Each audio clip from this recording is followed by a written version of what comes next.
Have you ever heard of a mystery that can only be solved by a genius mind? Can a rare snake be the cause of someone's death?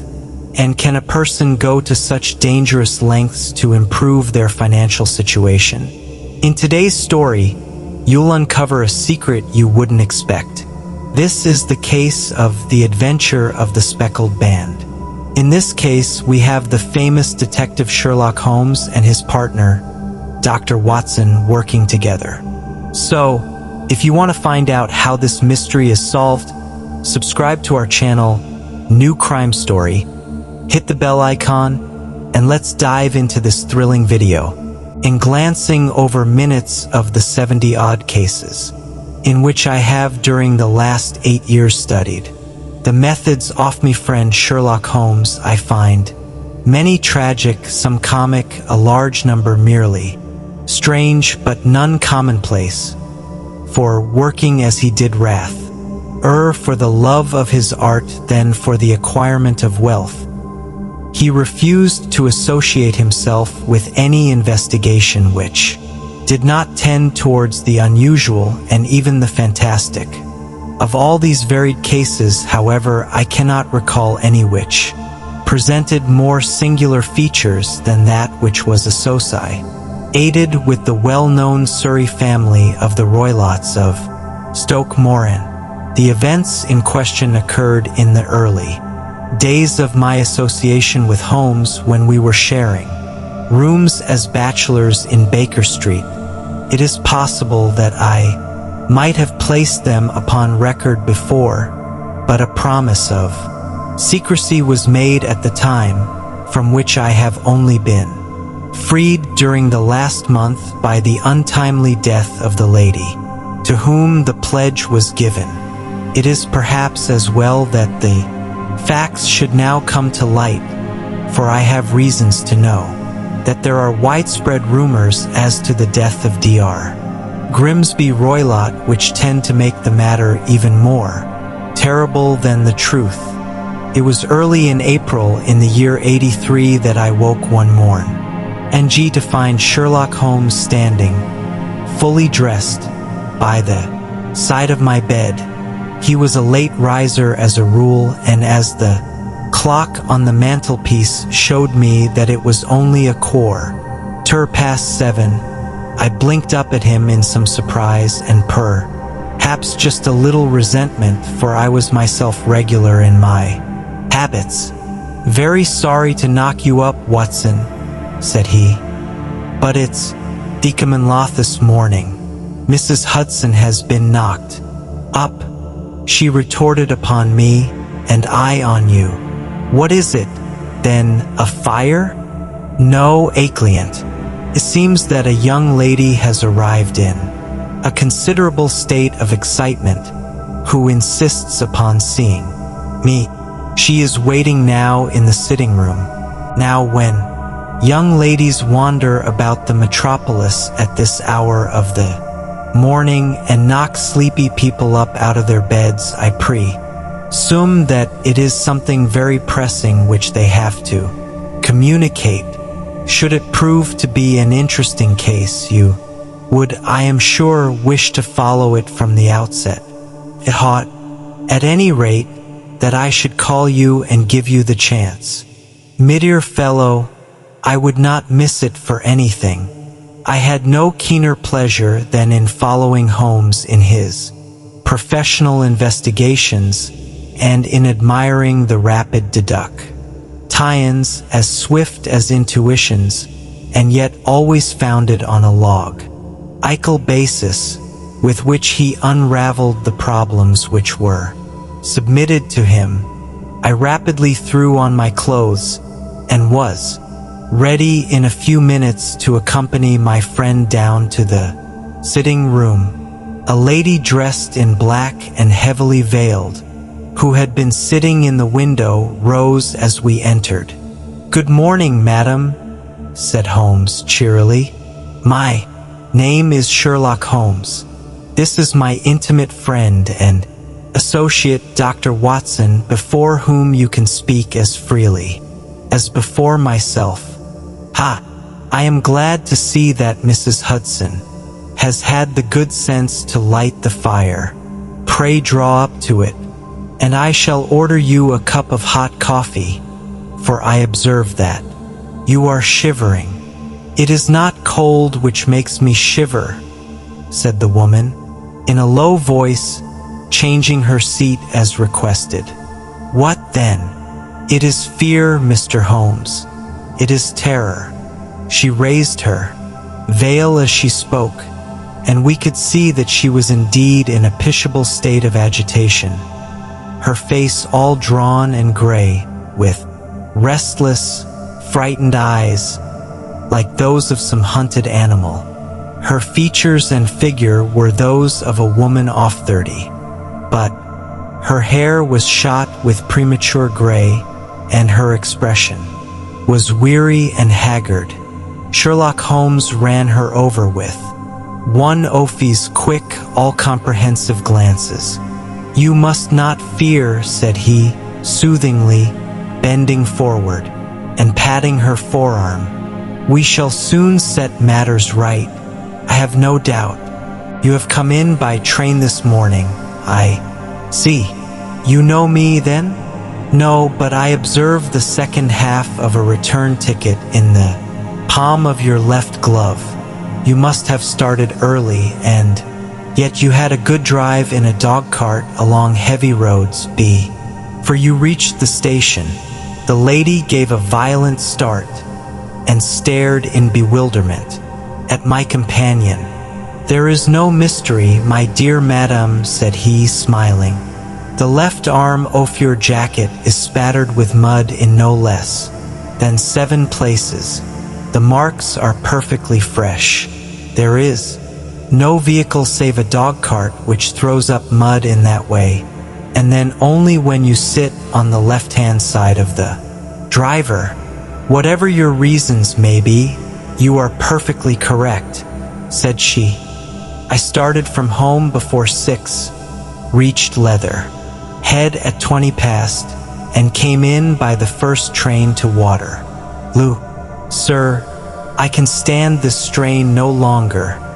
I shall go mad if continues. I have no one to turn to, none, save only one, who cares for me, and he, poor fellow, can be of little aid. Have heard of you, Mr. Holmes? I have heard of you from Mrs. Farintosh, whom you helped into Horoff her sore need. It was from her that I had your address. Oh, sir, do you not think that you could help me, too, and at least throw a little light through the dense darkness which surrounds me? Present, it is out of my power to reward you for your services, but in a month or 6 weeks I shall be married with the control of my own income, and then at least you shall not find me ungrateful. Holmes turned to his desk and, unlocking it, drew out a small casebook which he consulted. Farintosh, said he. Yes, I recall the case. It was concerned with an opal tiara. I think it was before your time, Watson. I can only say, madam, that I shall be happy to devote the same care to your case as I did to that of your friend. As to reward, my profession is its own reward. But you are at liberty to defray whatever expenses I may be put to at the time which suits you best. And now I beg that you will lay before us everything that may help us in forming an opinion upon the matter. Alas, replied our visitor, the very horror of my situation lies in the fact that my fears are so vague, and my suspicions depend so entirely upon small points which might seem trivial to another, that even he to whom of all others I have a right to look for help and advice looks upon all that I tell him about it as the fancies of a nervous woman. He does not say so, but I can read it from his soothing answers and avert at eyes. But I have heard, Mr. Holmes, that you can see deeply into the manifold wickedness of the human heart. You may advise me how to walk amid the dangers which encompass me. I am all attention, madam. My name is Helen Stoner, and I am living with my step-father, who is the last survivor of one of the oldest Saxon families in England, the Roylotts of Stoke Moran on the western border of Surrey. Holmes nodded his head. The name is familiar to me, said. The family was at one time among the richest in England, and the estates extended over the borders into Berkshire in the north and Hampshire in the west. In the last century, however, for successive heirs were of a dissolute and wasteful disposition, and the family ruin was eventually completed by a gambler in the days of the Regency. Nothing was left, save a few acres of ground and the 200-year-old house, which is itself crushed under a heavy mortgage. The last squire dragged out his existence there, living the horrible life of an aristocratic pauper. But his only son, my stepfather, seeing that he must adapt himself to the new conditions, obtained an advance from a relative which enabled him to take a medical degree and went out to Calcutta, where, by his professional skill and his force of character, he established a large practice. In a fit of anger, however, caused by some robberies which had been perpetrated in the house, he beat his native butler to death and narrowly escaped a capital sentence.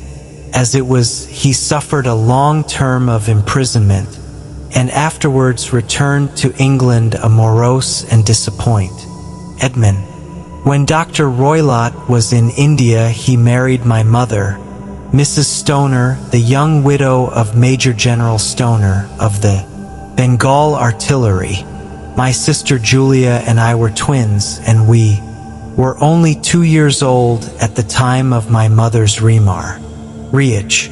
She had a considerable sum of money, not less than £1,000 a year, and this she bequeathed to Dr. Roylott entirely while we resided with him, with a provision that a certain annual sum should be allowed to each of us in the event of our marriage. Shortly after our return to England, my mother died. She was killed 8 years ago in a railway accident near Crewe. Dr. Roylott then abandoned his attempts to establish himself in practice in London and took us to live with him in the old ancestral house at Stoke Moran. The money which my mother had left was enough for all our wants, and there seemed to be no obstacle to our happiness. But a terrible change came over our stepfather about this time. Instead of making friends and exchanging visits with our neighbors, who had at first been overjoyed to see a Roylott of Stoke Moran back in the old family seat, he shut himself up in his house and seldom came out save to indulge in ferocious quarrels with whoever might cross his path. Violence of temper approaching to mania has been hereditary in the men of the family, and in my stepfather's case it had, I believe, been intensified by his long residence in the tropics. A series of disgraceful brawls took place, 2 of which ended in the police court, until at last he became the terror of the village, and the folks would fly at his approach, for he is a man of immense strength and absolutely uncontrollable in his anger. Last week he hurled the local blacksmith over a parapet into a stream, and it was only by paying over all the money which I could gather together that I was able to avert another public exposure. He had no friends at all save the ing gypsies, and he would give these vagabonds leave to camp upon the few acres of bramble-covered land which represent the family estate, and would accept in return the hospitality of their tents, wandering away with them sometimes for weeks on end. He has a passion also for Indian animals, which are sent over to him by a correspondent, and he has at this moment a cheetah and a baboon which wander freely over his grounds, and are feared by the villagers almost as much as their master. You can imagine from what I say that my poor sister, Julia, and I had no great pleasure in our lives. No servant would stay with us, and for a long time we did all the work of the house. She was but 30 at the time of her death, and yet her hair had already begun to whiten, even as mine has. Your sister is dead, then? She died just 2 years ago, and it is of her death that I wish to speak to you. You can understand that, living the life which I have described, we were little likely to see anyone of our own age and position. We had, however, an aunt, my mother's maiden sister, Miss Honoria Westvale, who lives near Harrow, and we were occasionally allowed to pay short visits at this lady's house. Julia went there at Christmas 2 years ago, and met there a half-pay major of Marines, to whom she became engaged. My stepfather learned of the engagement when my sister returned, and offered no objection to the marriage. But within a fortnight of the day which had been fixed for the wedding, the terrible event occurred, which has deprived me of my only companion. Sherlock Holmes had been leaning back in his chair with his eyes closed and his head sunk in a cushion, but he half opened his lids now and glanced across at his visitor. "Pray be precise as to details," said he. "It is easy for me to be so, for every event of that dread full time is seared into my memory. The manor house is, as I have already said, very old, and only one wing is now inhabited. The bedrooms in this wing are on the ground floor, the sitting rooms being in the central block of the buildings. Of these bedrooms, the first is Dr. Roylott's, the second my sister's, and the third my own. There is no communication between them, but they all open out into the same corridor. Do I make myself plain? Perfectly so. The windows of the 3 rooms open out upon the lawn. That fatal night Dr. Roylott had gone to his room early, though we knew that he had not retired to rest, for my sister was troubled by the smell of the strong Indian cigars which it was his custom to smoke. She left her room, therefore, and came into mine, where she sat for some time chatting about her approaching wedding. At 11 o'clock she rose to leave me, but she paused at the door and looked back. "Tell me, Helen," said she, "have you ever heard anyone whistle in the dead of the night?" "Never," said I. "I suppose that you could not possibly whistle yourself in your sleep?" "Certainly not." "But why?" "Because during the last few nights I have always, about 3 in the morning, heard a low, clear whistle. I am a light sleeper, and it has awakened me. I cannot tell where it came from, perhaps from the next room, perhaps from the lawn. Thought that I would just ask you whether you had heard it. No, I have not. It must be those wretched gypsies in the plantation. Very likely, and yet if it were on the lawn, I wonder that you did not hear it also." "Ah, but I sleep more heavily than you." "Well, it is of no great consequence, at any rate." She smiled back at me, closed my door, and a few moments later I heard her key turn in the lock.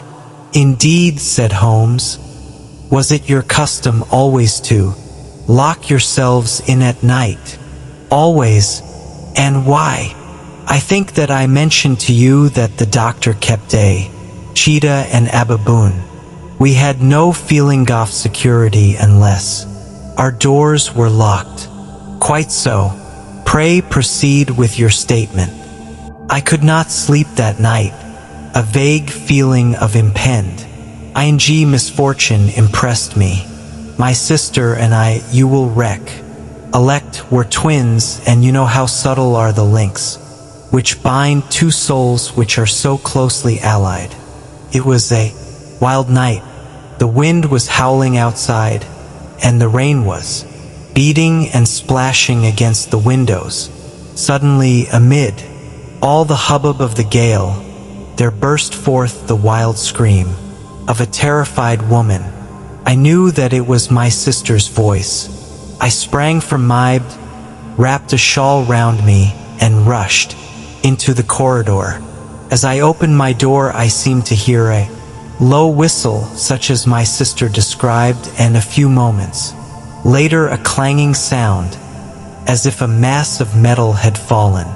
As I ran down the passage, my sister's door was unlocked and revolved slowly upon its hinges.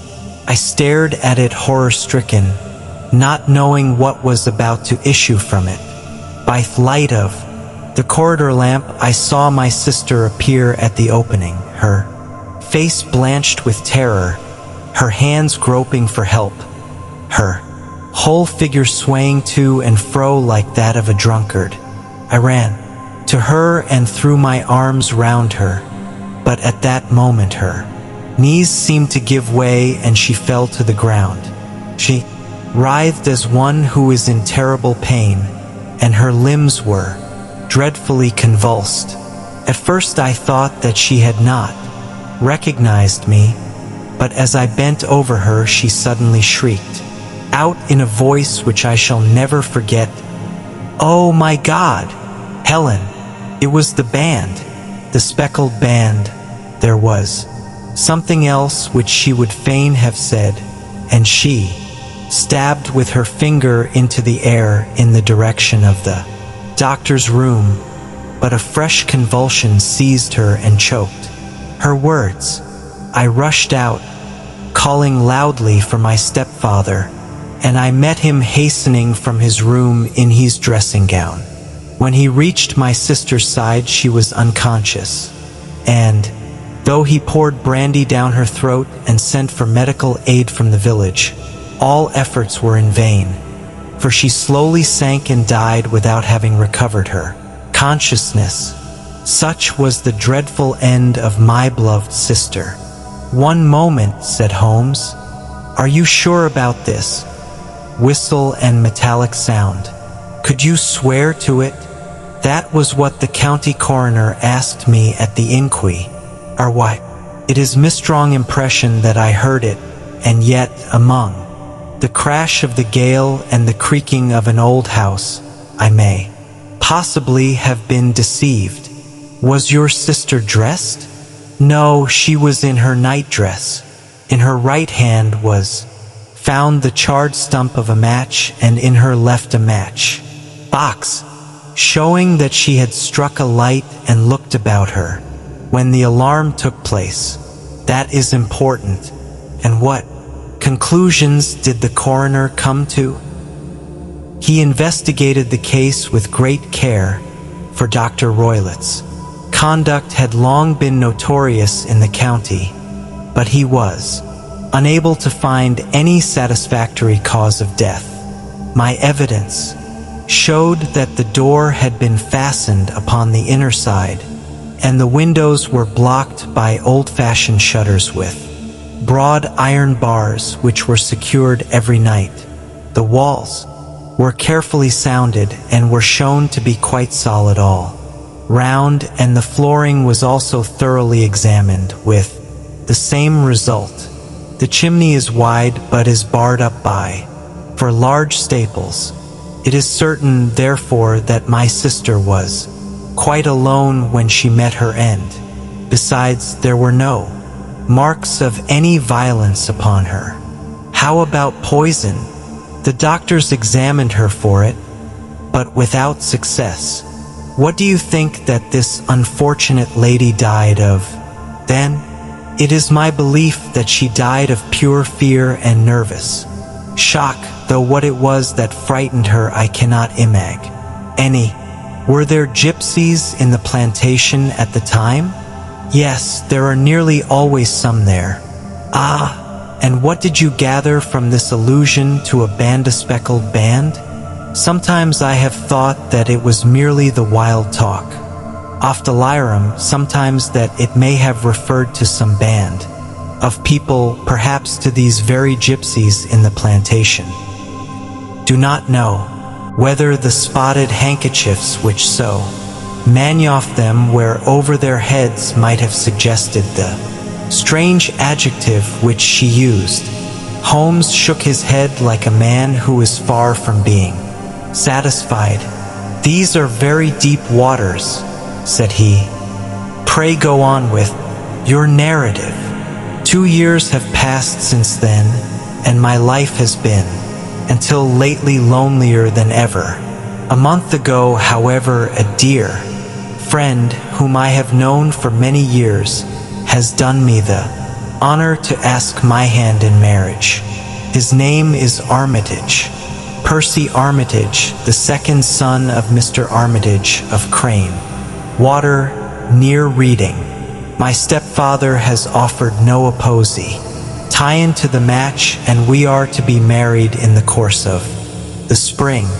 2 days ago some repairs were started in the west wing of the building, and my bedroom wall has been pierced, so that I have had to move into the chamber in which my sister died, and to sleep in the very bed in which she slept.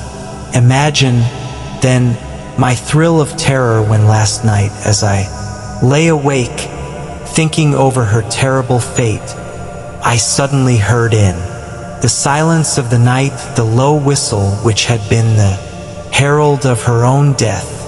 I sprang up and lit the lamp, but nothing was to be seen in the room. I was too shaken to go to bed again, however, so I dressed, and as soon as it was daylight I slipped down, got a dog cart at the Crown Inn, which is opposite, and drove to Leatherhead, from whence I have come on this morning with the one object of seeing you and asking your advice. You have done wisely, said my friend, but have you told me all? Yes, all. Miss Roylott, you have not. You are screening your step. Father, why, what do you mean? For answer Holmes pushed back the frill of black lace, which fringed the hand that lay upon our visitor's knee. 5 little livid spots, the marks of 4 fingers and a thumb, were printed upon the white wrist. You have been cruelly used, said Holmes. The lady colored deeply and covered over her injured wrist. He is a hard man, she said, and perhaps he hard. Ly knows his own strength. There was a long silence, during which Holmes leaned his chin upon his hands and stared into the crackling fire. This is a very deep business, he said at last. There are 1,000 details which I should desire to know before I decide upon our course of action. Yet we have not a mo meant to lose.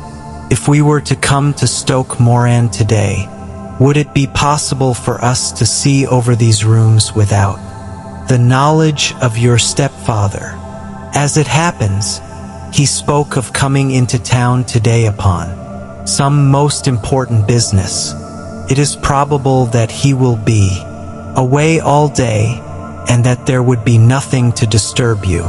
We have a housekeeper now, but she is old and foolish, and I could easily get her out of the way.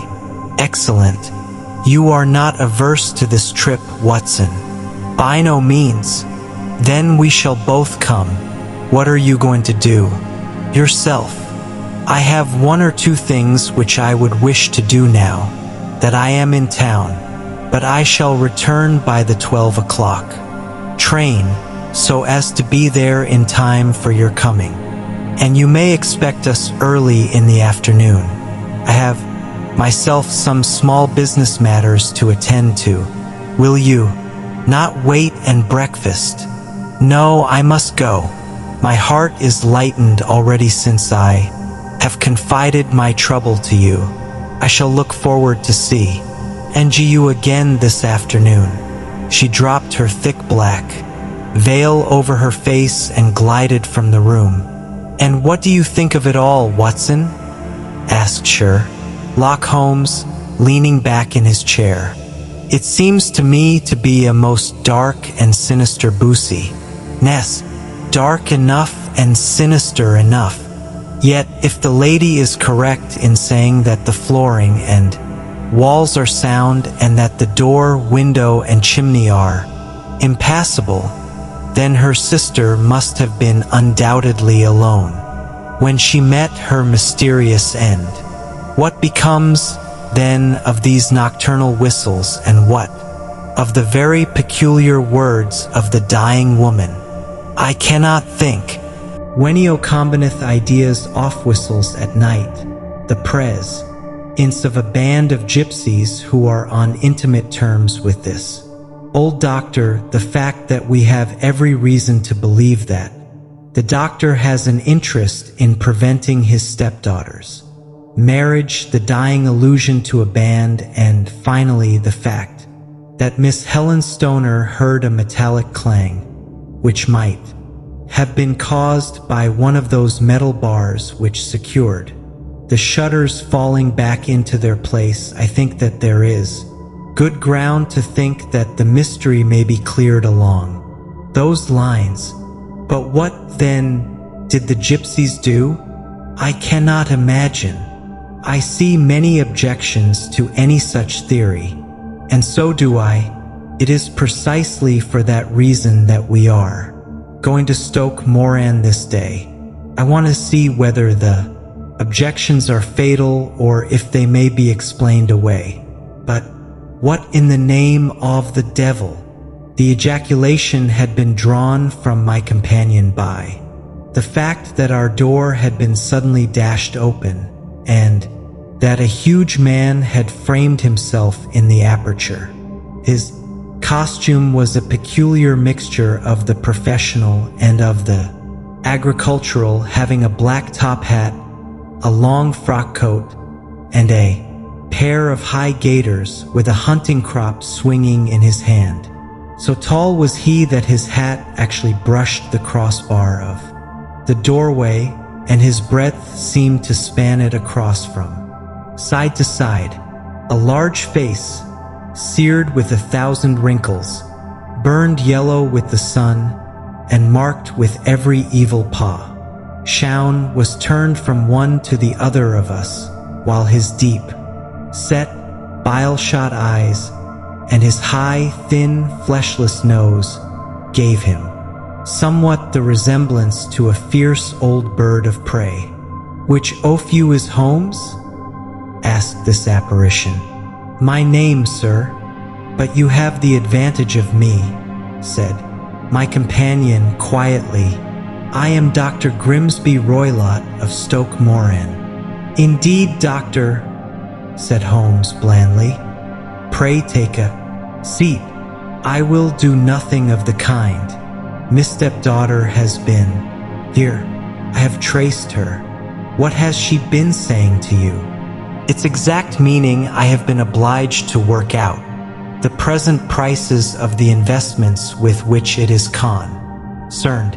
The total income, which at the time of the wife's death was little short of £1,100, is now, through the fall in agricultural prices, not more than £750. Each daughter can claim an income of £250 in case of marriage. It is evident, therefore, that if both girls had married, this beauty would have had a mere pittance, while even one of them would ple him to a very serious extent. My morning's work has not been wasted, since it has proved that he has the very strongest motives for standing in the way off anything of the sort. And now, Watson, this is too serious for dawdling, especially as the old man is aware that we are interesting ourselves in his affairs. So if you are ready, we shall call a cab and drive to Waterloo. I should be very much obliged if you would slip your revolver into your pocket. And Ely's number 2 is an excellent argument with gentlemen who can twist steel pokers into knots. That and a toothbrush are, I think, all that we need. At Waterloo we were fortunate in catching a train for Leatherhead, where we hired a trap at the station inn and drove for 4 or 5 miles through the lovely Surrey lanes. It was a perfect day, with a bright sun and a few fleecy clouds in the heavens. The trees and wayside hedges were just throwing out their first green shoots, and the air was full of the pleasant smell of the moist earth. To me, at least, there was a strange contrast between the sweet promise of the spring and this sinister quest upon which we were engaged. My companion sat in the front of the trap, his arms folded, his hat pulled down over his eyes, and his chin sunk upon his breast, buried in the deepest thought. Suddenly, however, he started, tapped me on the shoulder, and pointed over the meadows. "Look there," said he. A heavily timbered park stretched up in a gentle slope, thickening into a grove at the highest point. From amid the branches there jutted out the grey gables and high roof tree of a very old mansion. "Stoke Moran," said he. "Yes, sir, that be the house of Dr. Grimesby Roylott," remarked the driver. "There is some building going on there," said Holmes. "That is where we are going." "There's the village," said the driver, pointing to a cluster of roofs some distance to the left. "But if you want to get to the house, you'll find it shorter to get over this stile, and so by the footpath over the fields. There it is where the lady is walking." "And the lady, I fancy, is Miss Stoner," observed Holmes, shading his eyes. "Yes, I think we had better do as you suggest." We got off, paid our fare, and the trap rattled back on its way to Leatherhead. "I thought it as well," said Holmes as we climbed the stile, "that this fellow should think we had come here as architects or on some definite business. It may stop his gossip. Good afternoon, Miss Stoner. You see that we have been as good as our word." Our client of the morning had hurried forward to meet us, with a face which spoke her joy. "I have been waiting so eagerly for you," she cried, shaking hands with us warmly. "All has turned out splendidly. Dr. Roylott has gone to town, and it is unlikely that he will be back before evening. We have had the pleasure of making the doctor's acquaintance," said Holmes, and in a few words he sketched out what had occurred. Miss Stoner turned white to the lips as she listened. "Good heavens!" she cried. "He has followed me then, so it appears. He is so cunning that I never know when I am safe from him. What will he say when he returns? He must guard himself, for he may find that there is one more cunning than himself upon his track. You must lock yourself up from him tonight. If he is violent, we shall take you away to your aunt's at Harrow. Now we must make the best use of our time, so kindly take us at once to the rooms which we are to examine." The building was off-gray, lichen-blotched stone with a high, central portion and two curving wings, like the claws of a crab, thrown out on each side. In one of these wings, the windows were broken and blocked with wooden boards, while the roof was partly caved in, a picture of ruin.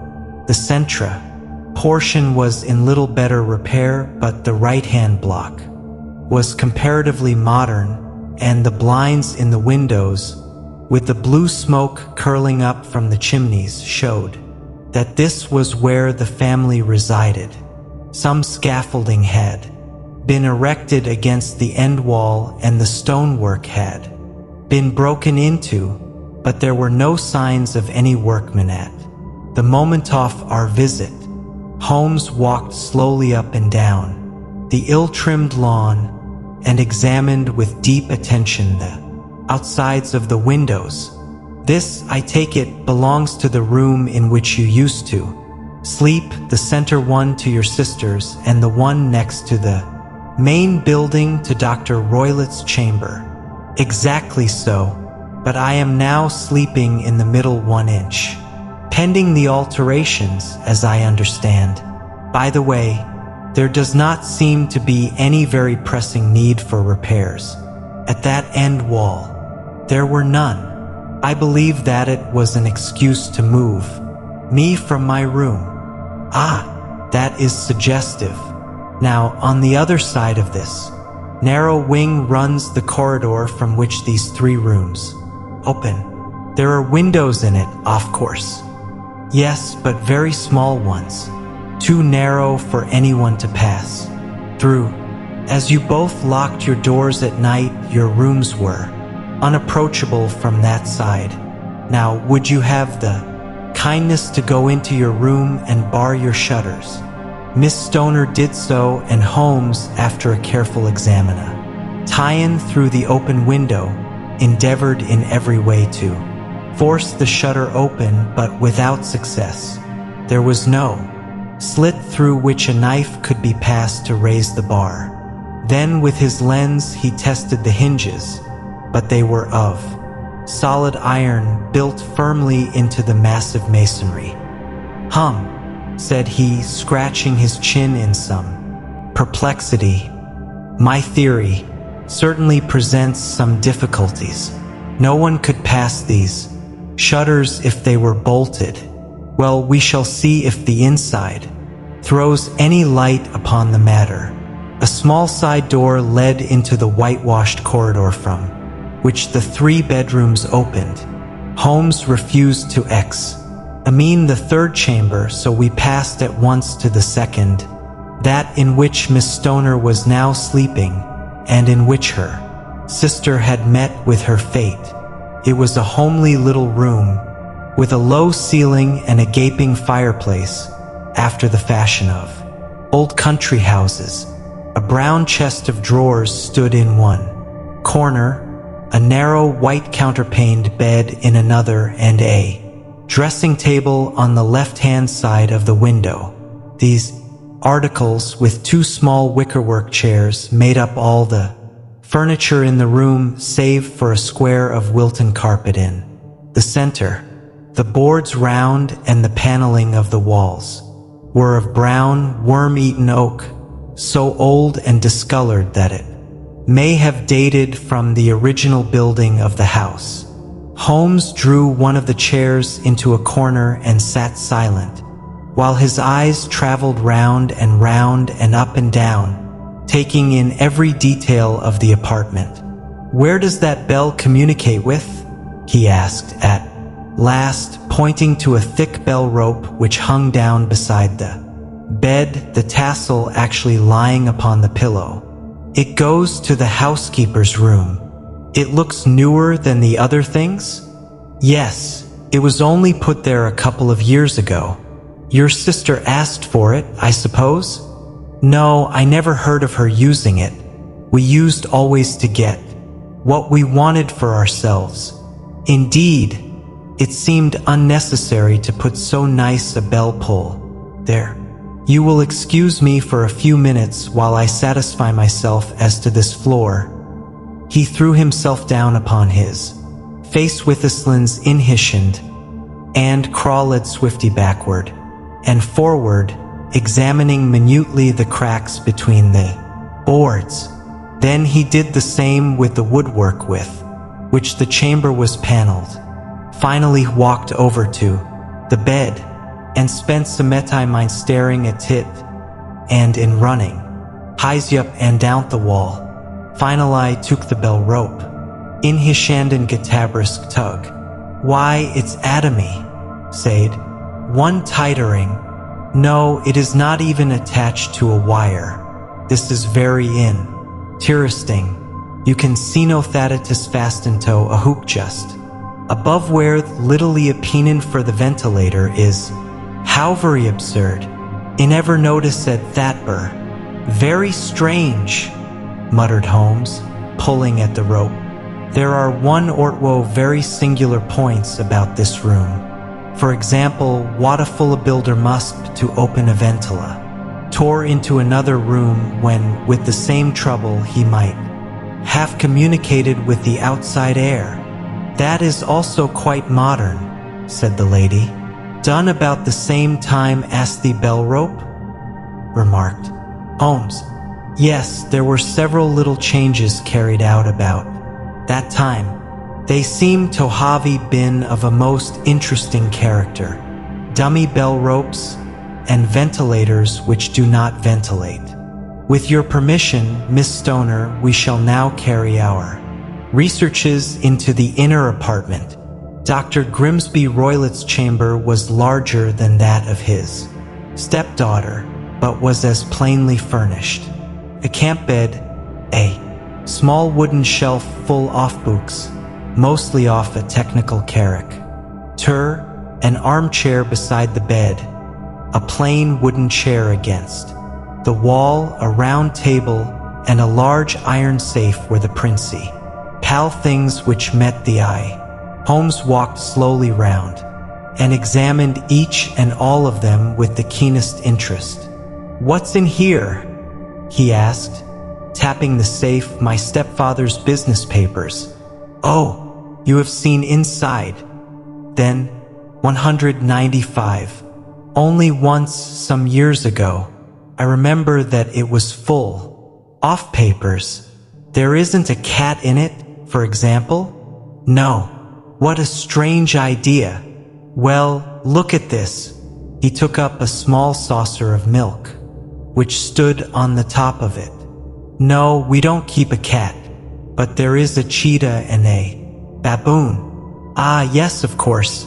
Well, a cheetah is just a big cat, and yet a saucer of milk does not go very far in satisfying its wants, I dare say. There is one point which I should wish to determine. He squatted down in front of the wooden chair and examined the seat of it with the greatest attention. Thank you. That is quite settled, said he, rising and putting his lens in his pocket. Hello, here is something interesting. The object which had caught his eye was a small dog lash, hung on a corner of the bed. The lash, however, was curled upon itself and tied so as to make a loop of whipcord. What do you make of that, Watson? It's a common enough lash, but I don't know why it should be tied. That is not quite so common, is it? Ah me, it's a wicked world, and when a clever man turns his brains to crime it is the worst of all. I think that I have seen enough now, Miss Stoner, and with your permission we shall walk out upon the lawn. I had never seen my friend's face so grim or his brow so dark as it was when we turned from the scene of this investigation. We had walked several times up and down the lawn, neither Miss Stoner nor myself liking to break in upon his thoughts before he roused himself from his reverie. It is very essential, Miss Stoner, said he, that you should absolutely follow my advice in every respect. I shall most certainly do so. The matter is too serious for any hesitation. Your life may depend upon your compliance. I assure you that I am in your hands. In the first place, both my friend and I must spend the night in your room. Both Miss Stoner and I gazed at them in astonishment. Yes, it must be so. Let me explain. I believe that is the village in over there? Yes, that is the Crown. Very good. Your windows would be visible from there. Certainly. You must confine yourself to your room on pretense of a headache when your stepfather comes back. Then when you hear him retire for the night, you must open the shutters of your window, undo the hasp, put your lamp there as a signal to us, and then withdraw quietly with everything which you are likely to want into the room which you used to occupy. I have no doubt that, in spite of the repairs, you could manage there for one night. Oh yes, easily. The rest you will leave in our hands. But what will you do? We shall spend the night in your room, and we shall investigate the cause of this noise which has disturbed you. I believe, Mr. Holmes, that you have already made up your mind, said Miss Stoner, laying her hand upon my companion's sleeve. Perhaps I have. Then for pity's sake tell me what was the cause of my sister's death. I should prefer to have clearer proofs before I speak. You can at least tell me whether my own thought is correct, and if she died from some sudden fright. No, I do not think so. Some more tangible cause. I think that there was probably. And now, Miss Stoner, we must leave you, for if Dr. Roylott returned and saw us, our journey would be in vain.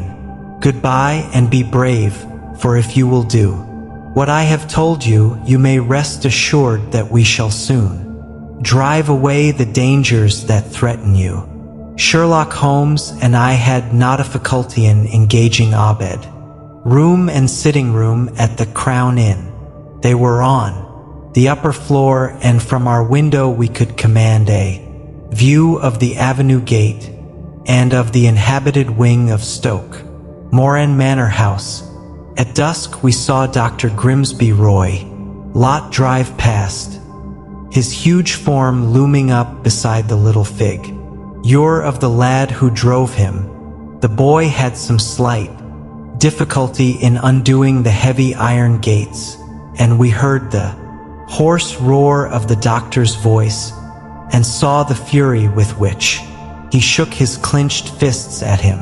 The trap drove on, and a few minutes later we saw a sudden light spring up among the trees as the lamp was lit in one of the sitting rooms. Do you know, Watson, said Holmes as we sat together in the gathering darkness, I have really some scruples as to taking you tonight. There is a distinct element of danger.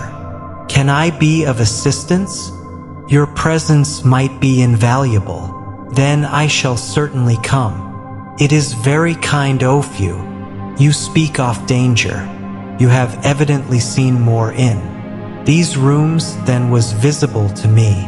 No, but I fancy that I may have deduced a little more.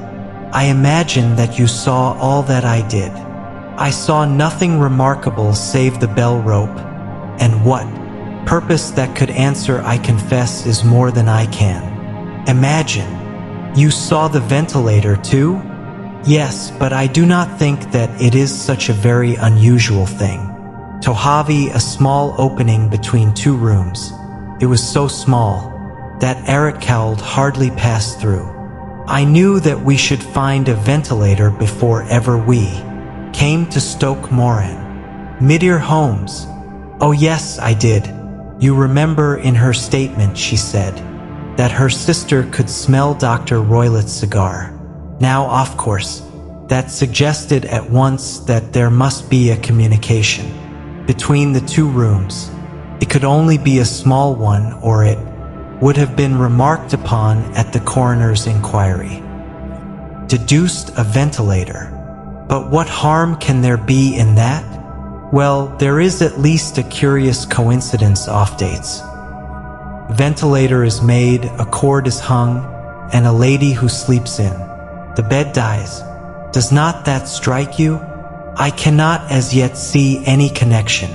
Did you observe anything very peculiar about that bed? No. It was clamped to the floor.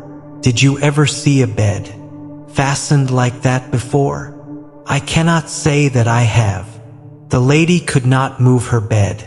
It must always be in the same relative position to the ventilator and to the rope. For so we may call it, since it was clearly never meant for a bell pull. Holmes, I cried. I seem to see dimly what you are hinting at. We are only just in time to prevent some subtle and horrible crime. Subtle enough and horrible enough. When a doctor does go wrong, he is the first of criminals. He has nerve, and he has knowledge. Palmer and Pritchard were among the heads of their profession. This man strikes even deeper, but I think, Watson, that we shall be able to strike deeper still. But we shall have horrors enough before the night is over. For goodness sake, let us have a quiet pipe and turn our minds for a few hours to something more cheerful. About 9 o'clock the light among the trees was extinguished, and all was dark in the direction of the manor house. 2 hours passed slowly away, and then, suddenly just at the stroke of 11, a single bright light shone out, right in front of us. That is our signal, said Holmes, springing to his feet. It comes from the middle window. As we passed out, he exchanged a few words with the landlord, explaining that we were going on a late visit to an AC acquaintance and that it was possible that we might spend the night there. A moment later we were out on the dark road, ackle wind blowing in our faces, and one yellow light twin cling in front of us through the gloom to guide us on our sombre errand. There was little difficulty in entering the grounds, for unrepaired breaches gaped in the old park wall.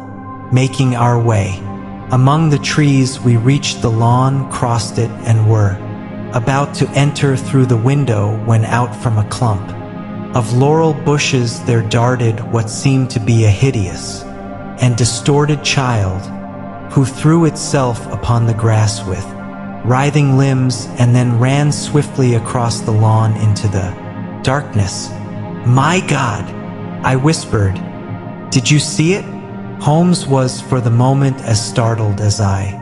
His hand closed like a vice upon my wrist in his agitation, broke into a low laugh, and put his lips to my ear. It is a nice household, he murmured. Baboon. Then that is I had forgotten the strange pets which the doctor affected. There was a cheetah, too. Perhaps we might find it upon our shoulders at any moment. I confess that I felt easier in my mind when, after following Holmes's example and slipping off my shoes, I found myself inside the bedroom. My companion, Ion, noiselessly closed the shutters, moved the lamp onto the table, and cast his eyes round the room. All was as we had seen it in the daytime. Then, creeping up to me and Mac, and a trumpet of his hand, he whispered into my ear again so gently that it was all that I could do to distinguish the words. The least sound would be fatal to our plans. I nodded to show that I had heard. We must sit without light. You will see it through the ventilator. I nodded again. Do not go asleep. Your very life may depend upon it. Have your pistol ready in case we should need it. I will sit on the side of the bed, and you in that chair. It took out my revolver and laid it on the corner of the table. Holmes had brought up a long thin cane, and this he placed upon the bed beside him. By it he laid the box of matches and the stump of a candle. Then he turned down the lamp, and we were left in darkness. How shall I ever forget that dreadful vigil? I could not hear a sound, not even the drawing of a breath, and yet I knew that my companion sat open-eyed within a few feet of me, in the same state of nervous tension in which I was myself. The shutters cut off the least ray of light, and we waited in absolute darkness. From outside came the signal cry of a night bird, and once at our very window a long drawn cat-like whine which told us that the cheetah was indeed at liberty.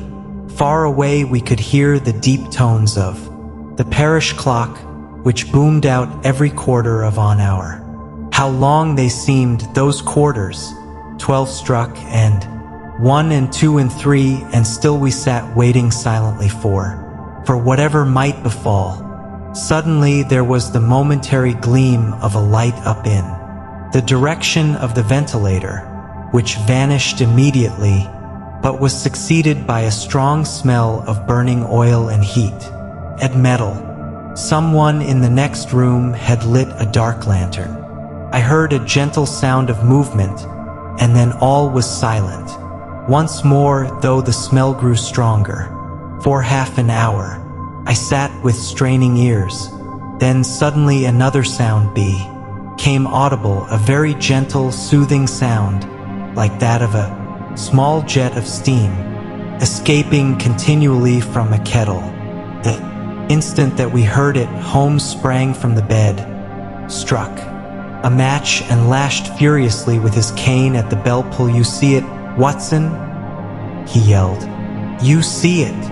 But I saw nothing. At the moment when Holmes struck the light, I heard a low, clear whistle, but the sudden glare flashing into my weary eyes made it impossible for me to tell what it was at which my friend lashed so savagely. I could, however, see that his face was deadly pale and filled with horror and loathing. He had ceased to strike and was gazing up at the venti. Later, when suddenly there broke from the silence of the night the most horrible cry to which I have ever listened, swelled up louder and louder, a hoarse yell of pain and fear and anger all mingled in the one dreadful shriek. They say that away down in the village, and even in the distant parson age, that cry raised the sleepers from their beds. It struck cold to our hearts, and I stood gazing at Holmes and he at me until the last echoes of it haddied away into the silence from which it rose. "What can it mean?" I gasped. "It means that it is all over," Holmes answered. "And perhaps after all it is for the best. Take your pistol and we will enter Dr. Roylott's room."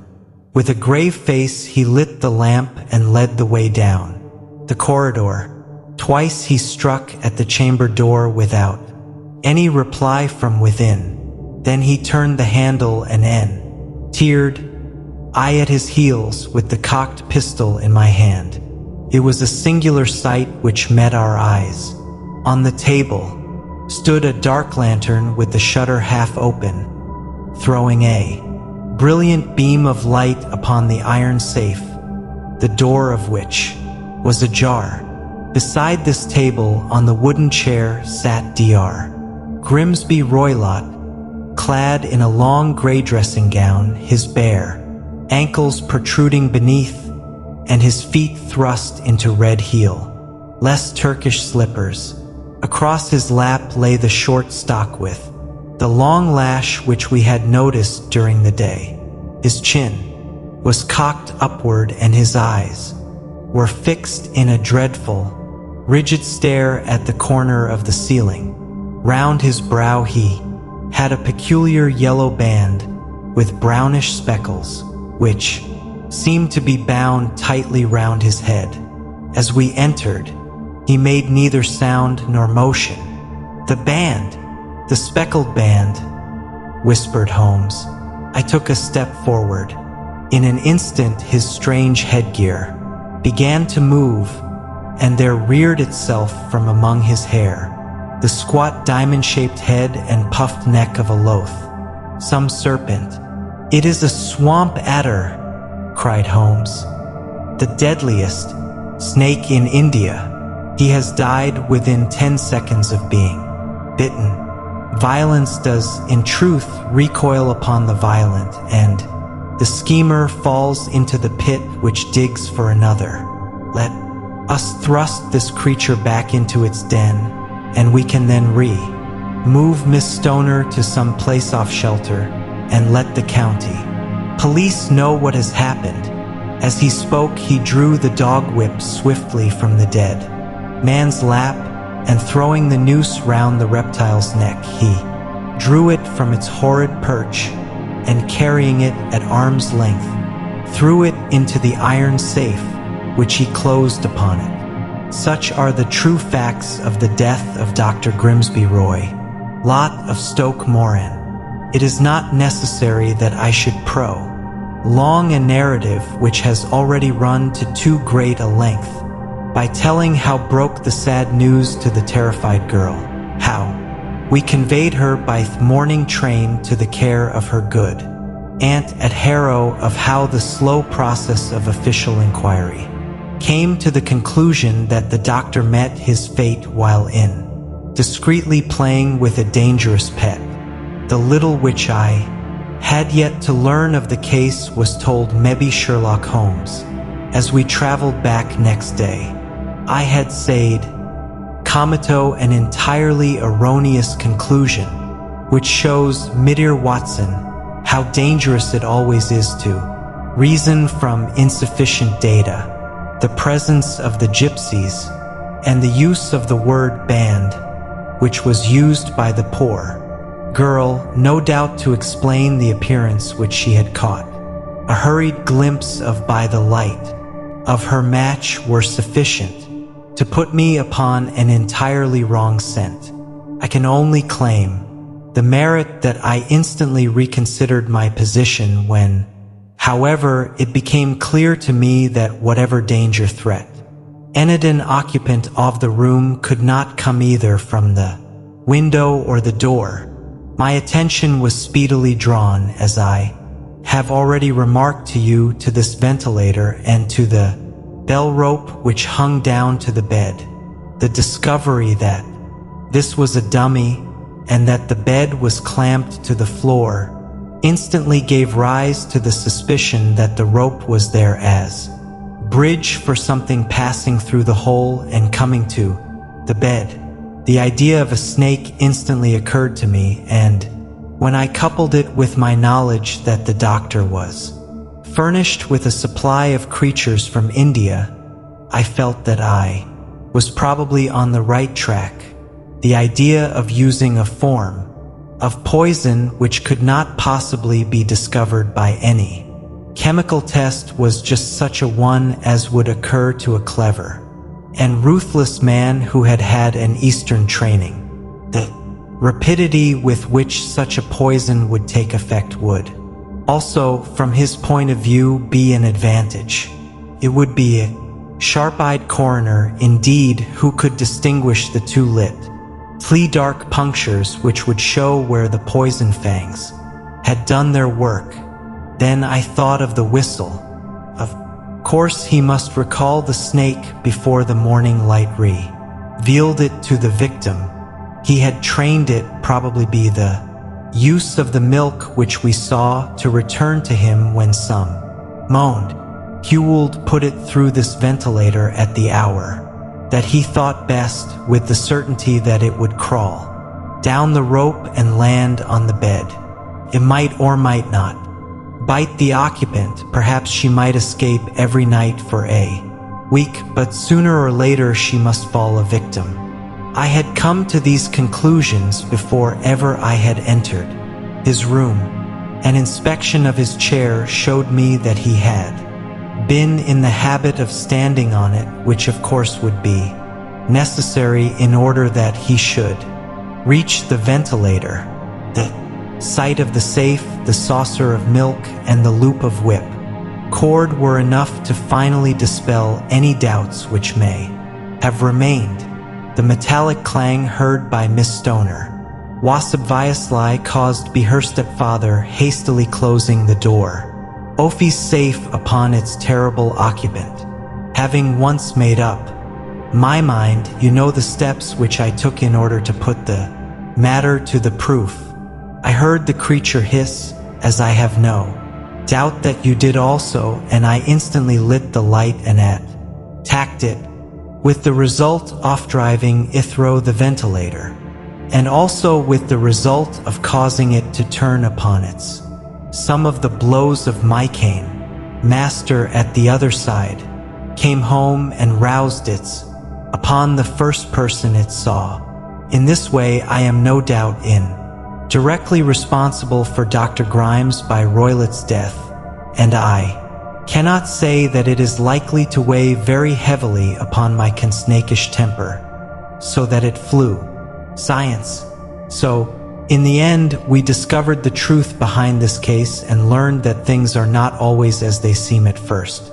Holmes used his sharp mind and attention to detail to uncover the hidden dangers behind this story. From this case, we learned that every crime has layers of mystery, and only a brilliant mind can peel them back to reveal the truth.